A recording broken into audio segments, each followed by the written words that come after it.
Dr. Jeremy Summers, this week a video leaked, OnPoint Fencing exclusive, of your lesson with Coach Terrance Lasker, now of Nelia. However, the two of you have a really long, really strong relationship with one another, dating back something like 25 years.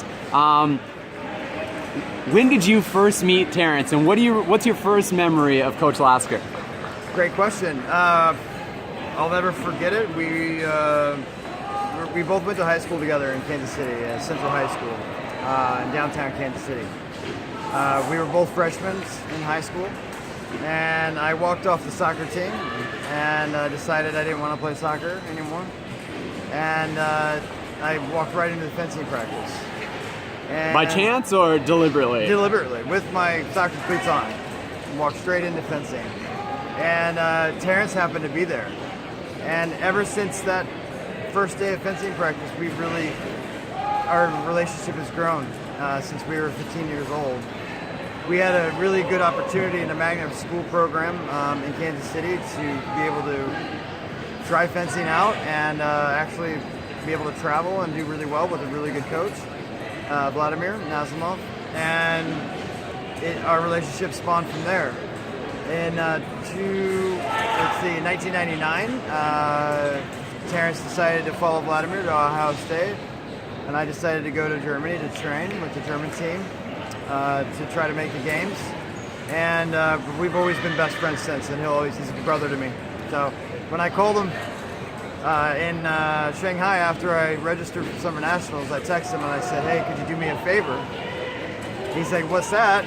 And I said, "I need you to bring your coaching gear to Summer Nationals, because Terrance doesn't give lessons to his kids at a competition." And he's like, "Why?" And I was like, "Well, because I registered." And he said it would be an honor. And so I asked him for a lesson every single day since I've been here, and we're kind of building a game plan to save my body and to beat some of these guys, and did too. Now, with Coach Lasker responding about it being an honor for him to coach you and kind of help you in this fun event, was there anything else, or it was just a flat exchange, there was nothing more needed to be said? I mean, yeah, there was nothing that needed to be said. He was like, didn't hesitate, he's like, any time of the day that I have time, you have time, we'll make it work. He didn't even hesitate. He was like, he was kind of pissed at me because I didn't tell him sooner. So he could register, of maybe, course. I don't know. But he was just like, okay, fine, let's do it. I'm excited. So every morning or evening after our lesson, he's like, I feel great. He's like, this is so great. This is fun. So yeah, we're having a fun time with it. We're having a really good time. And as I said, we got to see some of that earlier in the week. Now we're near the end of the week. Yeah. Your event is tomorrow, Tuesday, the 5th. What have you experienced in those lessons and just kind of rediscovering fencing in this capacity? So the very first lesson, the second lesson that was posted online was very rusty, and we were just trying to get some basic timing down, because the timing of fencing when I was fencing versus now has changed. In what way? So the timing from simultaneous, basically, from touch to touch, has shortened drastically. When I used to fence back in the day, an attack didn't really end with a lunge. If you're still moving forward, it's still an attack. Now, you lunge, your attack is over. And that's a big change in fencing. And also the timing of simultaneous has changed a lot. A lot of remises. You could take a parry and wait. You can't do that anymore. You take a parry and wait to riposte, and now it's like you just got to riposte immediately. Otherwise, you're going to have a one line against you with a remise. And so we were working on basic timing issues, and also a game plan of how to build the fencing to save my knees because I'm older, and also save my hamstring because it's not strong enough to be able to sprint off the unguard line with these 15-year-olds. Or lunge hundreds of times. Yeah, and I think there's quite a few registered for Div 2, so I might have a bout for the 128. And if I do well to win gold, let's say, which I doubt, but if it happens, great. If that's like 5 15-touch bouts. and my body's not used to that. So we're kind of building a game plan to see how long I can last within the event, to be honest with you. But the lessons have been fun. It's building a game plan of the foundation that I've had, and then trying to transition into fencing today.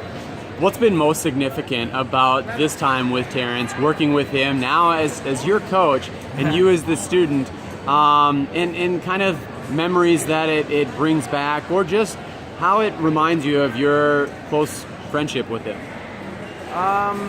You know, had the great opportunity to be able to help Terrance out, help his students out, as well as all the other athletes here. And it's really interesting to now look at him under a mask. Now I have such more respect for his coaching ability. I always knew he was a great coach, but now it's like he's an amazing, amazing coach.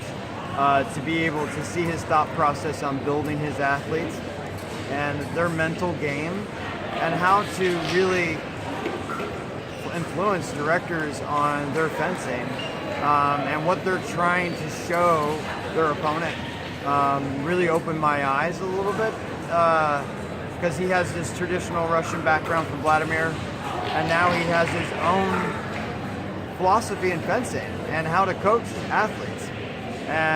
For domestic and for international. I can see his thought process behind how he prepares his students, and I think that I have much more respect for him as a coach now that I'm under the mask. And it's okay if he yells at me and says no. He knows I'm trying to do what he's asking, but it's okay. Sometimes I need to be yelled at. It's nice, you know. So, yeah, I have a huge respect for him now as a coach, even more than I already did. All right, Dr. Summers, thank you for sharing. A lot of excitement there, and we look forward to seeing you competing and Coach Lasker coaching. Well, it'll be interesting because he has a few people in the event, and that was a conversation with him in Arcadi, so I might have to fence his student that he trains every single day. So we'll see how that goes. I don't expect him to be by my strip. But if he is, great. Watch out competition, right? Right. All right. Thanks, Dr. Summers. Thank you so much.